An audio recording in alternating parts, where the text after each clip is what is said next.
ഒരു പ്രശ്നം വെക്കുന്ന സമയത്ത് ജ്യോത്സ്യർ ചിലപ്പോൾ പറയാറുണ്ട്, അതെ നിങ്ങൾ ഈ പ്രശ്നം വെക്കുന്ന ആളില്ലേ, അതായത് ഒരാൾക്ക് വേണ്ടി പ്രശ്നം വെക്കാനാണ് ഈ വീട്ടുകാർ വന്നിരിക്കുന്നത്. പറയണ് അയാള് മിക്കവാറും ഇന്ന രോഗം പിടിച്ച് കിടപ്പിലല്ലേ. അതേ ജ്യോത്സ്യരെ, അപ്പോ ഇന്ന കാര്യങ്ങളൊക്കെ ചെയ്ത് നോക്ക്, ചിലപ്പോ സാധ്യതയുണ്ട്. ചിലപ്പോ ജ്യോത്സ്യർ പറയും, പ്രശ്നം വെച്ച് നോക്കി കഴിഞ്ഞപ്പോ നിങ്ങൾ നോക്കാൻ വന്നത് ഇന്നയാളുടെ പ്രശ്നം, അയാൾ ഗത്യന്തരമില്ലാതെ കിടപ്പിലല്ലേ, അധിക സമയം നീളൂലാട്ടോ എന്നൊക്കെ പറയാറുണ്ട്. ഇത് എങ്ങനെയാണ് പറയുന്നത്, എന്താണ് ഇതിന്റെ ടെക്നിക്ക് എന്ന് നമുക്കൊന്ന് നോക്കാം. അത് ഒരു കാര്യം പറയാം, അസുഖം വന്നിട്ട് നേരെ ജ്യോത്സ്യന്റെ അടുത്ത് പോയിട്ട് കവടി ഉരുട്ടല്ല വേണ്ടത്.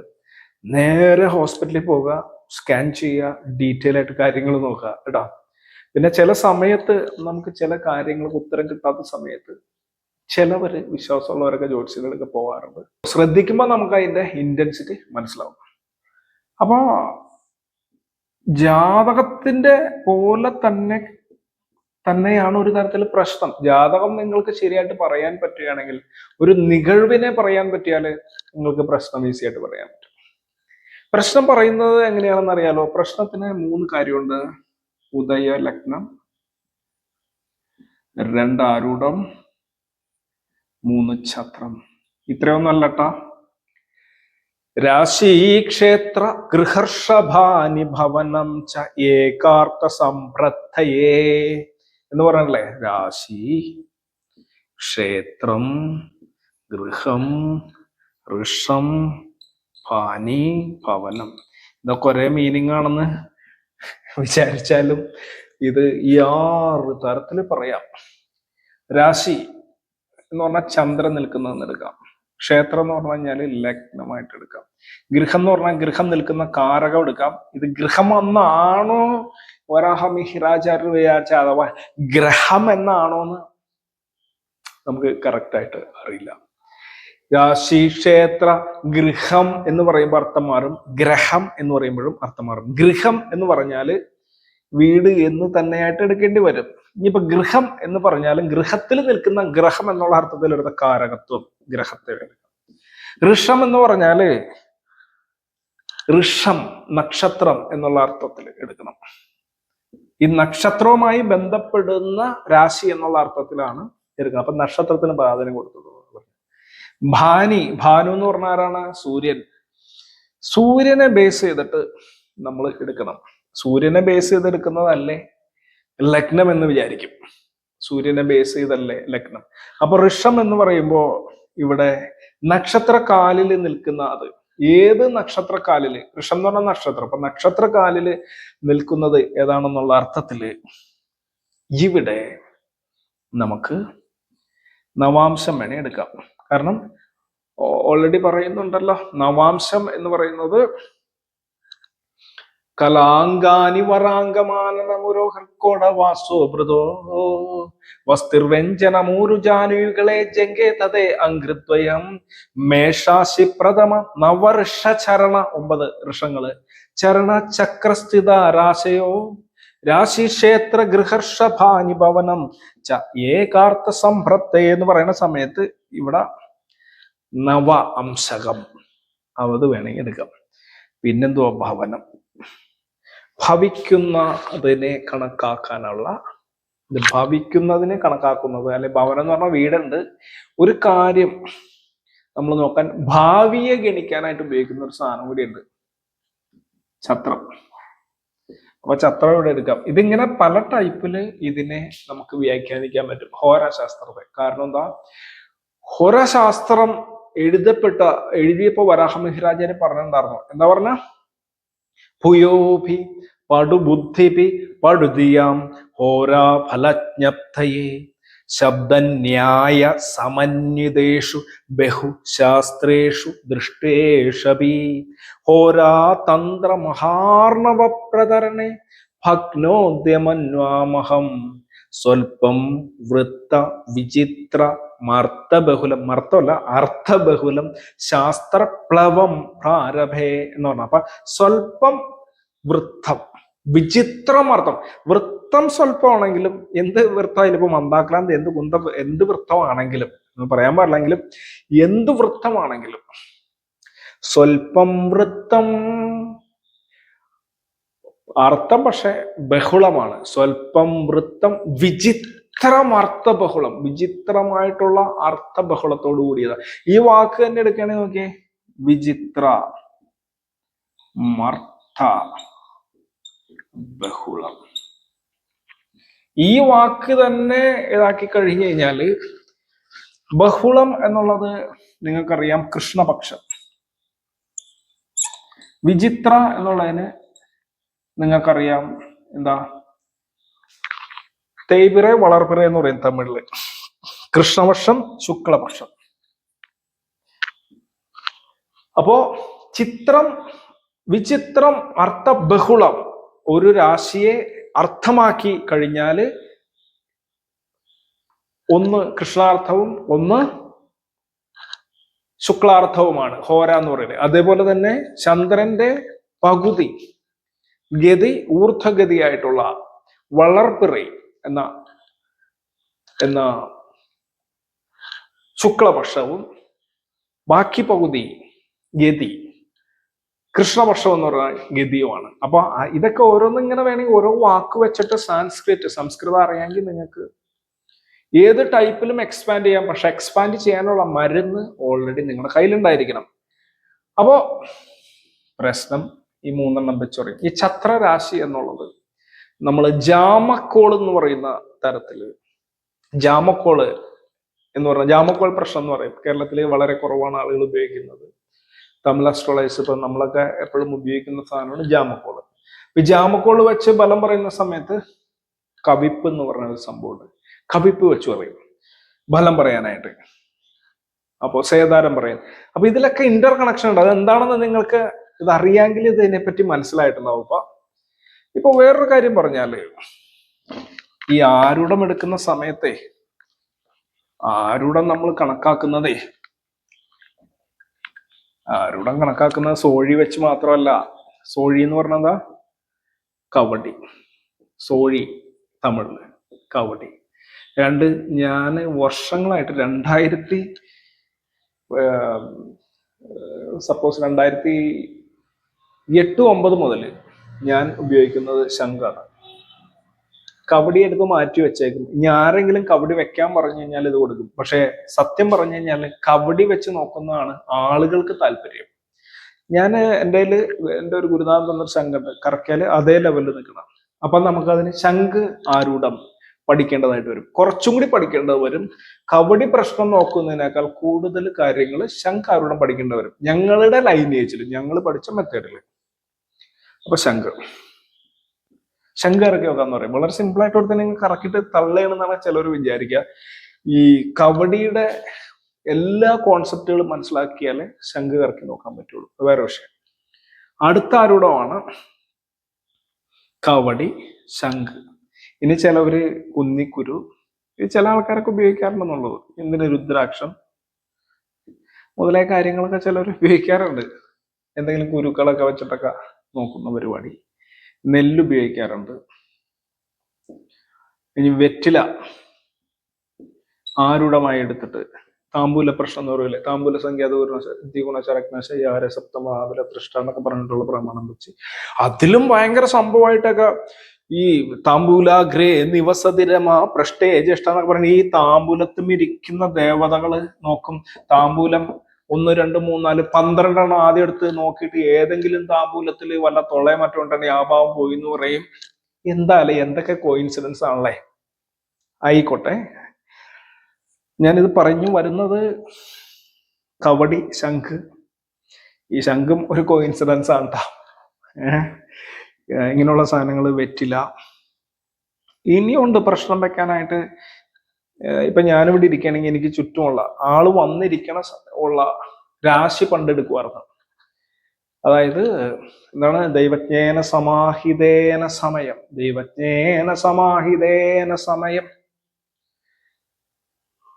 വരുന്ന സമയം ദേശോ സുവായുർദശ പൃഷ്ടു സ്പർശന മാശ്രിതശ്ച ഹരിതോ, മാശ്രിതമല്ല ആശ്രിതശ്ച ഹരിതോ പ്രശ്നാക്ഷരാണി സ്ഥിതി. നിങ്ങൾക്ക് മനസ്സിലാവണം എങ്ങനെ പറയണത്. ഇതൊക്കെ എടുത്തിട്ട് പറയും ജ്യോതിഷേന സമാഹിതേന സമയം. അതിപ്പോ പറഞ്ഞ കാര്യങ്ങൾ വെച്ചിട്ട് ആരുടെ ദേവത കണക്കാക്കുന്നത്. പിന്നെ ദേശം എവിടെ വെച്ചാണ് ചോദിക്കുന്നത് എന്ന് വെച്ചിട്ട് ആ ദേശത്തിന്റെ ഇത് വെച്ചിട്ടുള്ള ലക്ഷണം പറയും. പിന്നെന്താ, സ്വവായുർദശ ഇടവാണോ പിങ്കലയാണോ, അതിൽ അത്ര മാത്രം. അത് ശരകല കൃത്യമായിട്ട് അറിയാവുന്നവനത് പറയുള്ളൂ. ഇതിനു വേണ്ടി മാത്രം ഇങ്ങനെ നോക്കി കഴിഞ്ഞു കഴിഞ്ഞാല് ശരിക്കും പറഞ്ഞാൽ സ്വവായുർദശ എന്നാ പറയണ. സ്വന്തം ശരം അല്ല നോക്കണ്ട, ആക്ച്വലി മാറ്റേണ്ട ശരമാണ് നോക്കേണ്ടത്. എന്തായാലും കുഴപ്പമില്ല. ഇനിയിപ്പോ സ്വന്തം ശരം നോക്കിയിട്ട് മാറ്റാന്റെ ഫലം പറയാന്നുള്ളൊരു മെത്തേഡും ഉണ്ട്, അങ്ങനെ എടുക്കാം. നമ്മൾ ശരകല പല വർഷങ്ങളായിട്ട് പഠിപ്പിക്കുന്നതാണ് കേട്ടോ. ശരകല തന്നെ 1 ഇയർ പഠിപ്പിക്കുന്ന സാധനമുണ്ട്. പല ജ്യോതിഷന്മാർ എന്നോട് ചോദിച്ചിട്ടുണ്ട് 1 ഇയർ പഠിപ്പിക്കാനുള്ള സാധനം ഉണ്ടോ. 1 ഇയർ എല്ലാ ദിവസവും ക്ലാസ് എടുത്താലും തീരാത്ത അത്ര സംഭവങ്ങൾ ശരകലയിലുണ്ട്. ഇത് തമിഴ് മെത്തേഡാട്ടോ ഞാൻ പറഞ്ഞത്. അപ്പോൾ അതില് ഒരു വ്യത്യാസമുണ്ട്. വെൺതിങ്കൾ എന്നൊക്കെ പറയുന്ന, അല്ലെങ്കിൽ ഇവർക്കു നായകൻ അവോർ തലൈമകൻ ഉയ്യക്കൊണ്ടേറും കുതിരയും മറ്റൊന്നുണ്ടെന്നൊക്കെ പറയുന്ന തരത്തില് തമിഴ് പാടലുകള് മയിലാടും തലവും മനവും മായികയും കുയിൽ കൂവും കൂത്തും കരുവിയും എന്നൊക്കെ പറഞ്ഞിട്ടുള്ള പാടലുകളൊക്കെ ബേസ് ചെയ്തിട്ട് 12 നാഡികളും ശരീരത്തിൽ ഓടുന്ന നവഗ്രഹങ്ങളും 12 രാശികളും പഞ്ചഭൂതങ്ങളും തന്മയൊക്കെ നമുക്ക് തന്നെത്താനെ മനസ്സിലാക്കിയിട്ട് നമുക്ക് തന്നെ മാനിപ്പുലേറ്റ് ചെയ്യാൻ പറ്റുന്ന ഒരു സംഭവമാണ് ശരകല. അപ്പൊ അതില് ഈ ശുഭഗ്രഹത്തിന് ചേർന്ന ദിവസത്തിന് അങ്ങനെയല്ല എടുക്കുന്നത്, ചെറിയ വ്യത്യാസമുണ്ട്. അത് പലരോടും ചോദിക്കുമ്പോൾ അവരിപ്പോ വ്യാഴാഴ്ച ഏത് ശരം എന്ന് വയ്ക്കുമ്പോൾ പലരും ശുക്ലപക്ഷം അതായത് ഏത് ശരം എന്ന് വയ്ക്കുമ്പോൾ പറയും ചന്ദ്രനാടി എന്ന് പറയുന്നവരുണ്ട്. എന്തോ ആയിക്കോട്ടെ, ഞാനിങ്ങനെ പറഞ്ഞു പോകണം. നിങ്ങൾ വീഡിയോ മൊത്തം കണ്ടാൽ നമ്മൾ സ്കിപ്പാക്കി കഴിഞ്ഞാൽ നിങ്ങൾക്ക് ഒരു കുന്തം മനസ്സിലാക്കാം. അപ്പൊ അങ്ങനെ പല കാര്യങ്ങൾ ബേസ് ചെയ്തിട്ട് ഈ വെറ്റിലെ പ്രശ്നമൊക്കെ അങ്ങനെ ചിന്തിച്ച് പോകും. അതെങ്ങനെ റിവേഴ്സ് ഉപയോഗിക്കാന്നൊക്കെ നമുക്കിനി നോക്കാം കേട്ടാ. ഇതിലൊക്കെ കുറെ കാര്യങ്ങൾ നമ്മുടെ ലൈഫിൽ എടുക്കാനുണ്ട്. എന്താണെങ്കിലും നിങ്ങൾ പ്രശ്നം വെക്കാൻ പോയാലും വെക്കാൻ പോയില്ലെങ്കിലും അത് വിശ്വസിക്കുന്നില്ലെങ്കിലും വിശ്വസിച്ചാലും വിശ്വസിച്ചില്ലെങ്കിലും ഒക്കെ ഇതിൽ നിന്നൊക്കെ എടുക്കാൻ പലതും ഉണ്ട്. അപ്പൊ വെറ്റിലെ പ്രശ്നം എടുക്കാം. പിന്നെ നമ്മൾ പ്രധാനമായിട്ട് വേണമെങ്കിൽ ഞങ്ങൾ എടുക്കാറുണ്ടായിരുന്ന ഘടികാര പ്രശ്നം, ടൈം ബേസ്ഡ് ആരൂഢം, അതേപോലെ ഒരു ജാമക്കോള്. ഇപ്പൊ ഞാൻ 6 എഴുതിയിട്ടുണ്ട്. ഇതൊക്കെ ടൈം ബേസ്ഡ് ആരൂഢമാണ്. ടൈം ബേസ്ഡ് ആരൂഢം എന്ന് പറഞ്ഞാൽ സമയത്തിന്റെ കാൽക്കുലേഷൻ ബേസ് ചെയ്തിട്ടാണ് ഘടികാര പ്രശ്നവും ജാമക്കോളും വരുന്നത്. ഇപ്പൊ കാലഹോരം നോക്കുന്ന മാതിരി ഇത് ടൈം ബേസ്ഡ് ആണ്. ഇത് ടൈം ബേസ്ഡ് അല്ല, പൊരുൾ ബേസ്ഡ് ആണ്. ടൈം അല്ല. ഇവിടെ കവടി, ശംഖ്, കുന്നിക്കുരു, നെല്ല് അങ്ങനെയുള്ള സാധനങ്ങൾ, വെറ്റില, ഇനി അഷ്ടമംഗല സാധനങ്ങളായാലും അഷ്ടമംഗലം പല ടൈപ്പ് അഷ്ടമംഗലങ്ങൾ ഉപയോഗിക്കാറുണ്ട്. അതിൽ ചെയ്യുന്ന ക്രിയകളും കർമ്മങ്ങളും സ്ഫുടാദികൾ കണ്ടാലും അല്ല സൂത്രാദികൾ കണ്ടിട്ടൊക്കെ പറയുന്ന ഒറ്റ ഫലങ്ങളായാലും ഇതെല്ലാം കുറച്ച് സാധനങ്ങൾ സാമഗ്രികൾ ഉപയോഗിച്ചിട്ടാണ് ചെയ്യുന്നത്. ഇത് ഉപയോഗിച്ചിട്ട് ചെയ്യുന്നത്. അപ്പൊ നിങ്ങൾ എന്നോട് ചോദിക്കരുത് ഇത്, കാരണം ഞാൻ 96, 97, 98 സമയത്ത് ആശാനോട് ചോദിച്ചു ചോദ്യമാണ്. ആശാനിരുന്ന് ഇങ്ങനെ കവടി കറക്കി ഇങ്ങനെ നോക്കുമ്പോ വന്നാളുടെ ഫലം ഇതായിട്ട് എങ്ങനെ പറയാൻ പറ്റും ചോദിച്ചിട്ടുണ്ട്. ഞാൻ പല ജ്യോത്സ്യന്മാരോടും ചോദിച്ചിട്ടുണ്ട്, നിങ്ങൾ അവിടെ നിന്ന് കവടി ഇറക്കിയിട്ട് എന്റെ ഫലം എങ്ങനെ പറയണത്, എന്റെ ഗ്രഹനിലയായിട്ട്. അപ്പോൾ അതിന്റെ കോയിൻസിഡൻസ് എന്ന് പറഞ്ഞിട്ട് കോയിൻസിഡൻസ് തിയറി എന്ന് പറഞ്ഞാൽ ഞാനത് വീഡിയോ ഇട്ടിട്ടുണ്ട്. ഒരാൾക്ക് ഒരു ചോദ്യം ഉദിക്കുന്ന സമയത്താണ്, അതായത് ചോദ്യം ജനിക്കുന്നു, മനുഷ്യൻ ജനിക്കുന്നു, അതായത് ചോദ്യം ജനിക്കുന്ന സമയത്താണ് അവൻ ജ്യോതിഷന്റെ അടുത്ത് വന്നത്. അപ്പൊ ജ്യോതിഷന്റെ അടുത്ത് വരാനായിട്ട് അവനൊരു സമയം ഒത്തുവല്ല. ആ വരാനുള്ള സമയം വളരെ ഇമ്പോർട്ടൻ്റ് ആണെന്നുള്ള ഒരു കാൽക്കുലേഷൻ മനസ്സിലായ. അപ്പൊ അങ്ങനെ ഉദയവും ആരൂഢം എന്ന് പറയുമ്പോൾ ആ ചോദിക്കുന്ന സമയത്ത് ആ ഇവന്റിനെ ഒരു വസ്തുവുമായിട്ട് കൂട്ടി അതിന്റെ എനർജിയെ എടുക്കണം. പക്ഷെ ഇവിടെ ഒരു കാര്യമുണ്ട്, ജ്യോത്സ്യൻ അത്രയ്ക്ക് സിദ്ധി ഉള്ളവനും പ്രാർത്ഥന ഗുണമുള്ളവനും അത്രയും ആ ഒരു പവർ ഉണ്ടെങ്കിൽ അവനെടുക്കണ ആരൂഢം കറക്റ്റ് ആയിട്ട് വരുള്ളൂ. ചില അമ്പലങ്ങളിലെ പറയാൻ പാടില്ല, ദേവപ്രശ്നമൊക്കെ വെക്കണ സമയത്ത് ആരൂഢം നോക്കും. അപ്പൊ കിട്ടുന്ന ആരൂഢം അനുസരിച്ചിട്ട് എൻ്റെ ഒരു മാഷം കൂടി പറഞ്ഞാണ് ഒരു ദിവസം ആരൂഢം അനുസരിച്ചിട്ട് നോക്കണ സമയത്ത് ആരൂഢം നിൽക്കണ രാശി പ്രധാനമാണ്. നിൽക്കണ രാശി ഏത് ഗ്രഹത്തിന്റെ രാശിയാണോ ആ ഗ്രഹത്തിന് തക്കതായ ദേവത വന്നെ ഇപ്പൊ സപ്പോസ് ചിങ്ങരാശി ആരൂടം കിട്ടിയേ, അവിടെ ഇരിക്കുന്ന ദേവിയാണെങ്കിലോ എന്ത് ചെയ്യും? അതല്ല ധനുരാശി കിട്ടിയേ, അപ്പൊ എന്ത് ചെയ്യും? അവിടെ ഇരിക്കുന്നത് വിഷ്ണു ആണെന്ന് പറയണോ, അല്ലെങ്കിൽ വിഷ്ണുവിന്റെ ഭാവങ്ങളാണെന്ന് പറയണോ? ഇപ്പൊ അവിടെ സപ്പോസ് പ്രശ്നം വെക്കണ സമയത്ത് ബുധന്റെ പറഞ്ഞാൽ ഇപ്പൊ ശ്രീരാമ ചന്ദ്രാത്മ എന്നൊക്കെ പറഞ്ഞ തരത്തിലൊക്കെയാണ്, അല്ലെങ്കിൽ വിഷ്ണു ക്ഷേത്രമാണെന്ന് വിചാരിക്കാം. പ്രശ്നം വെച്ച് കഴിഞ്ഞപ്പോ ആരുടെ ചെന്നിട്ട് മേഷത്തിലിരിക്കണം, ഓജരാശി മേഷം സുബ്രഹ്മണ്യൻ എന്ന് പറയണം, അല്ലെങ്കിൽ ഇതെങ്ങനെ പറയണം, അല്ലെങ്കിൽ അതിന്റെ ദ്രേക്കണം നോക്കി പറയണോ? ഇവിടെയൊക്കെ ആരൂഢം എടുക്കുന്ന ആളുടെ എനർജിയായിട്ട് കണക്റ്റഡ് ആണ് എന്നുള്ളൊരു തത്വമുണ്ട്. ഞാനൊക്കെ ഒത്തിരി ജ്യോത്സ്യന്മാരെടുക്കെ, എന്നെ കണ്ടാലേ ജ്യോത്സ്യനായിട്ട് തോന്നൂല. ആൾക്കാർ കളരിക്കാരൻ എന്നൊക്കെ പറയുള്ളൂ. എന്തായാലും ഒത്തിരി ജ്യോത്സ്യന്മാരെടുത്തൊക്കെ ചെന്നിട്ട് പല സമയത്തും പ്രശ്നം വെച്ചിട്ടുണ്ട്. അപ്പോൾ ഇതൊക്കെ വർക്കിംഗ് ആണ് ഒരു തരത്തില്. പക്ഷെ അതുകൊണ്ടാണ് എല്ലാവരുടെയും ഫലം പറയരുത്. വരുന്ന ആള് എപ്രകാരം ചോദിക്കുന്നുവോ അതിനനുസരിച്ച് ബലം പറയണമെന്ന് ജ്യോത്സ്യന്മാർ, പ്രത്യേകിച്ച് കണിയന്മാരൊക്കെ അടുത്തൊക്കെ പഠിച്ചിട്ടുണ്ട്. അവർ പഠിപ്പിക്കുന്ന ഒന്നാള് ചുമ്മാ ചോദിച്ചാൽ പറയരുത്, കൃത്യമായിട്ട് ചോദിക്കണം, സ്ഫുടമായിട്ട് ചോദിക്കണം, നല്ല തരത്തിലിരുന്ന് ചോദിക്കണം. അവൻ ധരിച്ചിരിക്കുന്ന വസ്ത്രം, അവന്റെ ബോഡി ലാംഗ്വേജ് ഒക്കെ കറക്റ്റ് ആയിരിക്കും എന്ന് പറയണം. ഞാൻ കുറെ അങ്ങോട്ട് പറഞ്ഞു പോയി. ഈ വക കാര്യങ്ങൾ നിങ്ങൾക്ക് താല്പര്യമുണ്ടെങ്കിൽ ഇതൊക്കെ പ്രത്യേകിച്ച് ഞാൻ വീഡിയോ ചെയ്യാം. ഇത് പലരും ചോദിച്ച ഒരു കാര്യം കൊണ്ടാണ് ഇപ്പൊ ഇന്ന് വീഡിയോ ചെയ്യുന്നത്. ഓക്കെ, ഇത്തരം തരത്തിൽ ആരൂഢമുണ്ട്. ആരൂഢം എന്നുള്ള വാക്കിന്റെ അർത്ഥം അറിയാലോ, രൂഢമായത്. അപ്പൊ ആരൂഢം കൊണ്ട് കേൾവി പറയും, അവന്റെ മൈൻഡിൽ എന്താണെന്നുള്ളത്. ഉദയം കൊണ്ട് ആ വ്യക്തിയെ കുറിച്ച് പറയും, അല്ലെ? ഛത്രം കൊണ്ട് എന്താ പറയണ, നിങ്ങൾ ആലോചിച്ചിട്ട് പറയും. അതിന് പ്രത്യേകതയുണ്ട്. ഛത്രരാശിക്ക് വളരെ പ്രത്യേകതയുണ്ട്. അതിന്റെ സഞ്ചാരത്തിനൊക്കെ പ്രത്യേകതയുണ്ട്. വെറുതെ വീതിരാശി കണ്ടിട്ട് നേരെ ആരൂഢം വെച്ച് ഛത്രം കാണുന്ന രീതി അല്ലാണ്ട് അതിന് കുറച്ചും കൂടി ഡീപ്പായിട്ടുള്ള മീനിങ് ഉണ്ട്. എന്താണെങ്കിലും നമ്മൾക്കൊരു ആരൂഢം കിട്ടിയപ്പോ ആ ആരൂഢം 6, 8, 12 ബാധ 2 കണക്റ്റഡ് ആയി കഴിഞ്ഞാൽ നിങ്ങൾക്കറിയാം ആരൂഢത്തിന് എന്ത് പറ്റുന്നു. എന്തായാലും ആരൂഢത്തിന്റെ 8ാം ഭാവം എന്ന് പറയുന്നത് പ്രഷ്ടാവിന്റെ ആ കേൾവി, അതായത് ഈ ചോദ്യം എന്ന് പറയുന്നത്, ചോദ്യം ചോദിക്കാന്ന് പറയാൻ കാര്യം, ചോദ്യം ചോദിക്കുക എന്ന് പറഞ്ഞാൽ എന്താന്ന് പറഞ്ഞാൽ അയാൾക്ക് സംഭവിച്ചിരിക്കുന്ന ഒരു നികழ்വിനെ ബേസ് ചെയ്തിട്ടായിരിക്കും.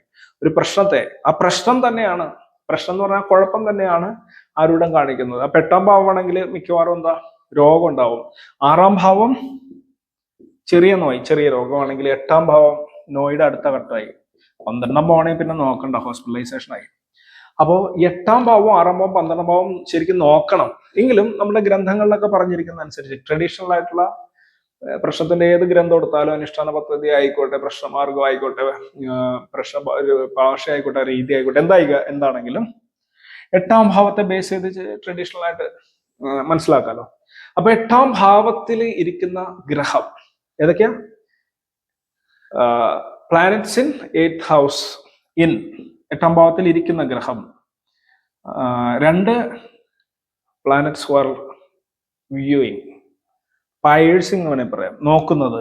അപ്പൊ ദൃഷ്ടി ചെയ്യുന്ന ഗ്രഹം, ഇരിക്കുന്ന ഗ്രഹം ദൃഷ്ടി ചെയ്യുന്ന ഗ്രഹം. ഇത് രണ്ടുമില്ലെങ്കിൽ ദൃഷ്ടി ത്രിദശ ത്രികോണ ചതുരസ്ത്ര സപ്തമ അവലോകയന്തി ചരണാഭിവൃദ്ധിത രവിച മരാഠ്യ രുദ്രാ പരേചയ എന്നുള്ള പ്രമാണം അനുസരിച്ചിട്ട് നിങ്ങൾ മുക്കാൽ ദൃഷ്ടി അല്ല എടുക്കേണ്ടത്. സ്ട്രെയിറ്റ് ദൃഷ്ടി എടുക്കുക. സിറപ്പ് ദൃഷ്ടികൾ എടുക്കുക. 3, 10, 4, 8, 5, 9 എന്നൊക്കെയുള്ള സിറപ്പ് ദൃഷ്ടിയും നിങ്ങൾക്ക് എടുക്കാം. ശനിയുടെയും ചൊവ്വയുടെയും വ്യാഴത്തിന്റെയും എടുക്കാം. അതിന്റെ പ്രത്യേകത, അത് 1 സൈഡ് ദൃഷ്ടിയാണ്. ഒരു സൈഡിലേക്ക് മാത്രം നോക്കുന്നുണ്ട്, പരസ്പരം നോക്കുന്നില്ല. എന്തായാലും ദൃഷ്ടി, ഇരിപ്പ്, ഗ്രഹമില്ലെങ്കിൽ ഭാവാധിപൻ പോയിരിക്കുന്ന രാശി ഏതിനോട് യോജിച്ചിരിക്കുന്നു.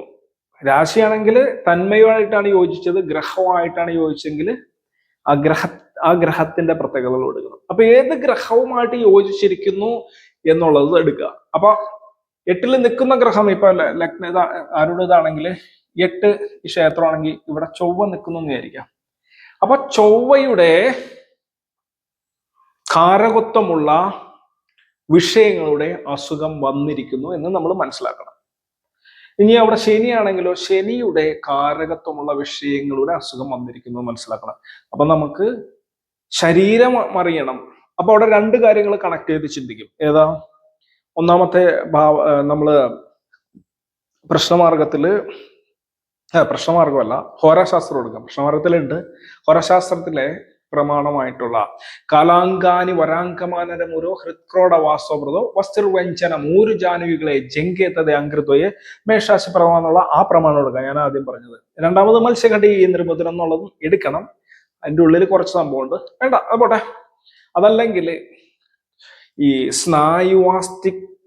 സ്നായുവാസ്തി സൃക്തൊക്കഥ ശുക്ല വസേച്ച മജ്ജ മന്ദാർക്ക ചന്ദ്രബുധ ശുക്ര സുരേഢ്യ ഭൗമ എന്ന് പറയുന്നത് എടുക്കണം. അത് നമുക്കൊന്ന് നോക്കാം അല്ലെ, എങ്ങനെയാ പറഞ്ഞത്. ഇത് ഈ ഒരു കോഡില്, ഈ ഒരൊറ്റ കോഡ് കൊണ്ട് വരാഹമിഹിരാചാര്യൻ ഗ്രഹങ്ങളുടെ സ്വഭാവത്തിൽ അതിന്റെ ധാതുക്കളെ പറഞ്ഞു. സപ്തധാതുക്കളില്ലേ, സപ്തധാതുക്കളെ പറയണ്ടായി. എങ്ങനെ പറഞ്ഞത്? സ്നായു അസ്ഥി, സ്നായു ആരാ? ശനി. അസ്ഥി ആരാ? സൂര്യൻ. സ്നായു അസ്ഥി സൃക്ക് എന്ന് പറഞ്ഞ രക്തം ആരാ? ചന്ദ്രൻ. ത്വക്ക് ബുധൻ. സ്നായു അസ്ഥി സൃക് ത്വക് ത്വക്കഥ ശുക്ലം, ശുക്ലാര? ശുക്രൻ. വസേ എന്ന് പറഞ്ഞാൽ എന്താ? മാംസം മേധസക്ക ആരാ? ഗുരു. മജ്ജ ആരാ? ചൊവ്വ. ഇത്തരത്തില് എടുക്കണം. അപ്പോ സിമ്പിളായിട്ട് 8ാം ഭാവത്തിൽ ഇരിക്കുന്നത് സൂര്യനാണെങ്കിൽ നേരിട്ട് നമുക്ക് പറയാൻ പറ്റും അസ്ഥി സംബന്ധമായിട്ടുള്ള പ്രശ്നങ്ങൾ അസ്ഥി ഒടിയാനൊക്കെ സാധ്യതയുണ്ട്. പ്രത്യേകിച്ചും 8ാം ഭാവത്തില് സൂര്യനും ശനിയും ഒരുമിച്ച് നിന്നാൽ നല്ല രസമായിരിക്കും. ഈ ലഗ്നം തന്നെ എടുക്കാം. ഈ ലഗ്നമേ അല്ല, സപ്പോസ് കർക്കിട ആരൂഢം കർക്കിടമാണ് 8ൽ വന്നിട്ട് സൂര്യനും ശനിയും കൂടി ഒരുമിച്ച് നിൽക്കണമെങ്കിൽ, ശനി പവർഫുള്ളാണ്, ശനിയും സൂര്യനും ശത്രുവാണ്. ഇത് ഒരുമിച്ച് നിന്നാൽ തന്നെ പ്രശ്നമാണ്, അസ്ഥി ഒടിക്കാനുള്ള സാധ്യതയുണ്ട്. അപ്പോ ഏത് സമയത്തൊടിയെന്ന് പറയുമ്പോൾ അയനക്ഷണ വാസരാർത്ഥവും മാസാർത്ഥം സമാജ ഭാസ്കര എന്നുള്ള പ്രമാണം ഞാൻ മുന്നിട്ടിട്ടുണ്ട്. ഇത് കണക്ട് ചെയ്ത് ചിന്തിച്ചാലെല്ലാം പറയാൻ പറ്റും കേട്ടോ. അതാണ് ഞാനിങ്ങനെ വീഡിയോ ഇത്തരത്തിൽ അങ്ങോട്ട് പറഞ്ഞു പോണത്. നിങ്ങൾ വീണ്ടും ശ്രദ്ധിച്ചു നോക്കാം. അപ്പൊ അസ്ഥി ഒടിയാൻ സാധ്യതയുണ്ട്. 8ാം ഭാവം. ഇവിടെ സൂര്യന്റെ കാരകത്വമായ അസ്ഥി ശനിയുടെ കാരകത്വം ഒടിക്കുന്നു. അല്ലാതെ ഇവിടെ ശനിയുടെ കാരകത്വവും സ്നായു വരുന്നുണ്ട്, ടെൻഡൻസ് ആൻഡ് ലിഗമെന്റ്സ്. അതിനും പ്രശ്നം വരാം എന്ന് നമുക്ക് ക്ലിയർ ആയിട്ട് പറയുകയും ചെയ്യാം. ഇത് ഭൂതങ്ങളെ ടച്ച് ചെയ്തിട്ടുള്ള, പക്ഷെ ഒരു അസുഖമാണെങ്കില ഇതിപ്പോ നമ്മുടെ ബോഡിയിലുള്ളതാ. സൂര്യൻ ചൂടാണ്, അപ്പൊ ഉഷ്ണപരമായിട്ടുള്ള രോഗങ്ങൾ, പനി, ജ്വരം, പുകച്ചില്, ശരീരം പുകച്ചില്, തല സൂര്യന് ചേർന്നിട്ടുള്ളതാണ്, ഹൃദയം സൂര്യന് ചേർന്നിട്ടുള്ളതാണ്, വയറ്, പിന്നെ ഈ ബാക്ക് ബോൺ, ഇതൊക്കെ സൂര്യന് ചേർന്നിട്ടുള്ളതാണ്. ഇതിനൊക്കെ സംബന്ധിച്ച് അസുഖം വരാന്ന് പറയാ. ചന്ദ്രന് എന്താണ്? സിറുനീരകം. പിന്നെ ചന്ദ്രന് ശരിക്കും പറഞ്ഞാൽ വാട്ടർ എലിമെന്റ്സ് പറയുമെങ്കിലും ഇപ്പൊ മൂത്ര സംബന്ധമായിട്ടുള്ളത് പറയാം, കോളാറുകളും ഇങ്ങനെയൊക്കെയുള്ള കാര്യങ്ങൾ പറയാമെങ്കിലും ഈ രക്തം എന്ന് പറയുമ്പോൾ ചന്ദ്രൻ മാത്രമല്ല, ചന്ദ്രൻ പ്ലസ് ചൊവ്വയാണ്. ചന്ദ്രൻ ചൊവ്വ നാഡി ജ്യോതിഷം അനുസരിച്ച്. അപ്പൊ ചന്ദ്രനും ചൊവ്വയും ചേർന്നിട്ടുള്ളതാണ് രക്തം. ഇതിന്റെ കൺജങ്ഷൻ ഉണ്ടെങ്കിലാണ് രക്തം, പ്രത്യേകിച്ച് രക്തത്തിൽ പ്രശ്നം ഉണ്ടെന്ന് പറയുള്ളൂ. ചന്ദ്രൻ ചൊവ്വ കേതു ആണെങ്കിൽ രക്തത്തിൽ പ്രശ്നം ഉണ്ടാകും. ചന്ദ്രൻ ചൊവ്വ രാഹു ആണെങ്കിൽ ബ്ലഡ് ക്യാൻസർ മുതലായുള്ളതിന് സാധ്യത പറയാം. ഇത് പ്രശ്നം വയ്ക്കുമ്പോൾ നമുക്ക് പറയാൻ സാധിക്കും.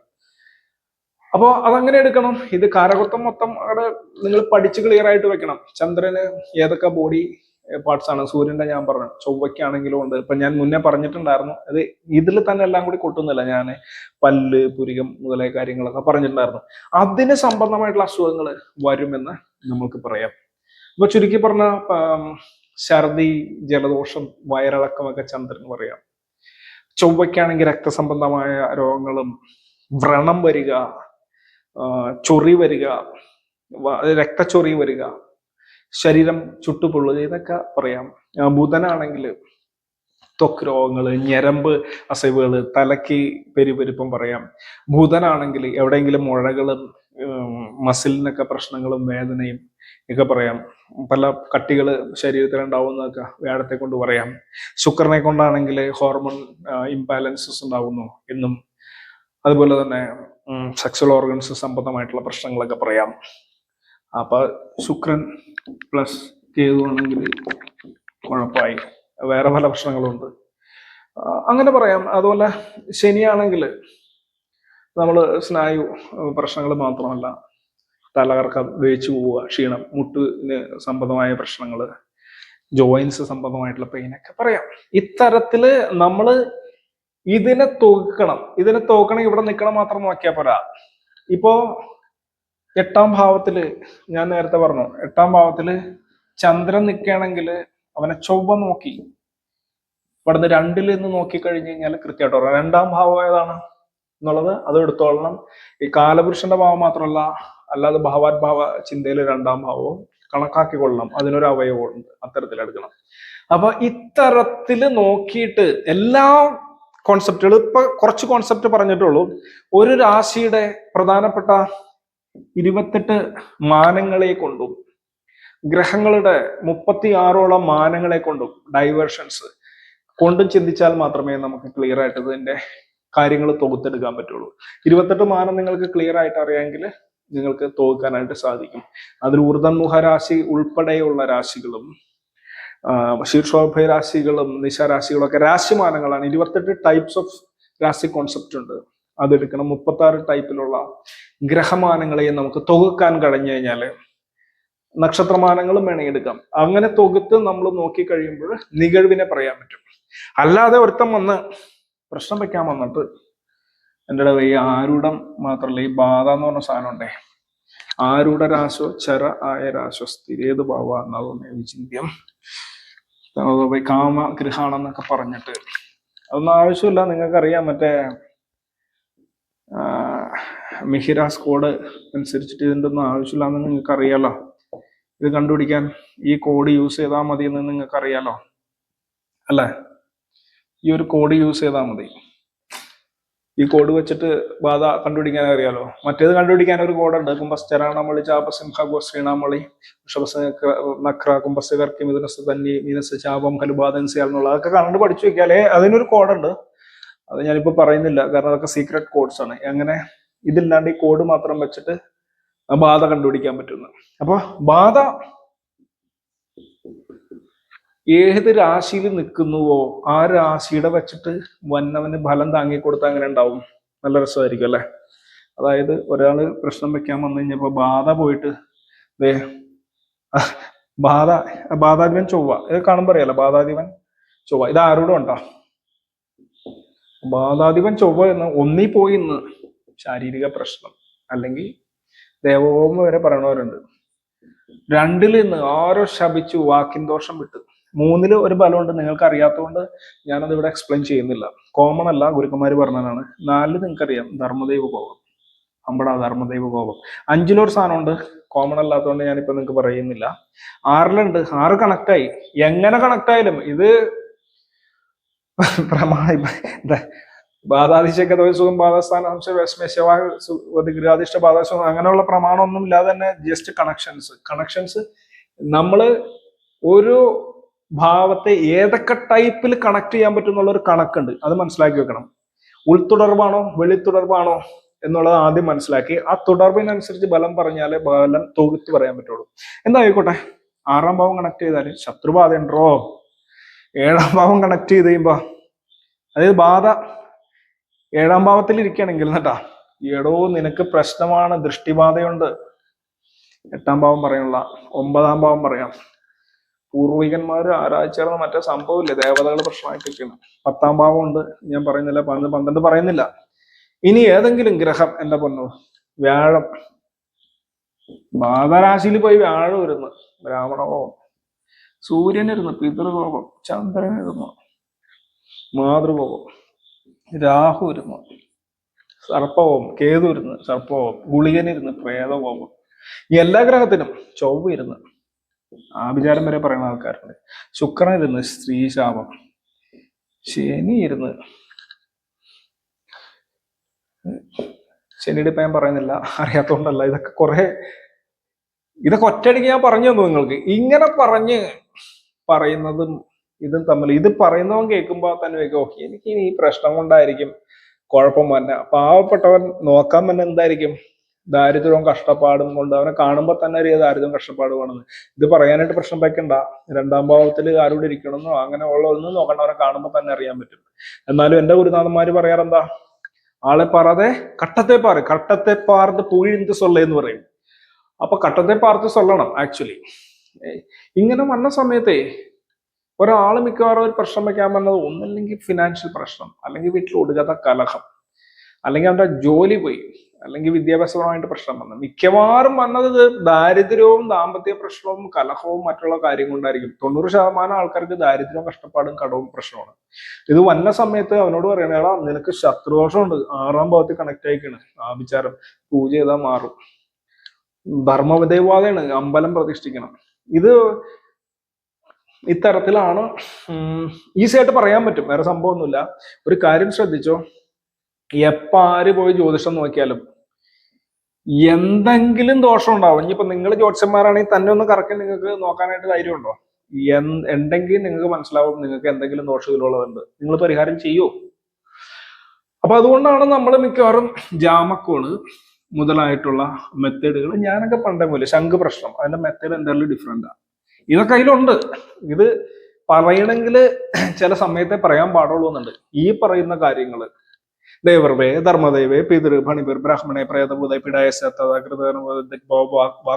എന്നൊക്കെ പറയണമെങ്കിൽ അതിനൊരു കണക്കുണ്ട്. ആ കണക്ക് വന്ന സമയത്ത് ഇത് പറഞ്ഞ വഴിയതാണ്. നേരെ പോയിട്ട് ഒരാൾ ആയുധം പിടിച്ച് വന്നിരിക്കുമ്പോൾ അവന്റെ അടുക്ക ഇത് പറയേണ്ട ആവശ്യമുണ്ടോ എന്നൊക്കെ ഉള്ള ഒരു കാൽക്കുലേഷൻ ഉണ്ട്. എന്തായാലും നിങ്ങൾക്ക് ഞാൻ ഹാർഡ് കയറി പോയി പറഞ്ഞു വന്നപ്പോ, അപ്പൊ നിങ്ങള് അത് ആവശ്യമുള്ളത് മാത്രം എടുക്കുക. ഞാൻ പറയണത് എല്ലാം വലിയ സംഭവമാണെന്ന് വിചാരിക്കേണ്ട, നിങ്ങൾക്ക് ആവശ്യമുള്ളത് മാത്രം എടുക്കുക. അല്ല വല്ല കാര്യങ്ങൾ നിങ്ങൾക്ക് അക്സെപ്റ്റബിൾ അല്ലെങ്കിൽ just evade it, just ignore it, no problem. എല്ലാ ജ്യോതിഷന്മാർക്കും അവരുടേതായിട്ടുള്ള കാഴ്ചപ്പാടുകൾ ഉണ്ടാവും. പക്ഷെ ട്രഡീഷണൽ അല്ലെങ്കിൽ ഡീപ്പ് ആയിട്ടുള്ള ഒരു അസ്ട്രോളജിക്കൽ മെത്തേഡിൽ ഇത്തരത്തില് രോഗങ്ങളെ പറയാം. പിന്നേക്ക് ഇത്ര ഉള്ള എല്ലാവർക്കും ഒരിക്കൽ കൂടി വണക്കം. ഓം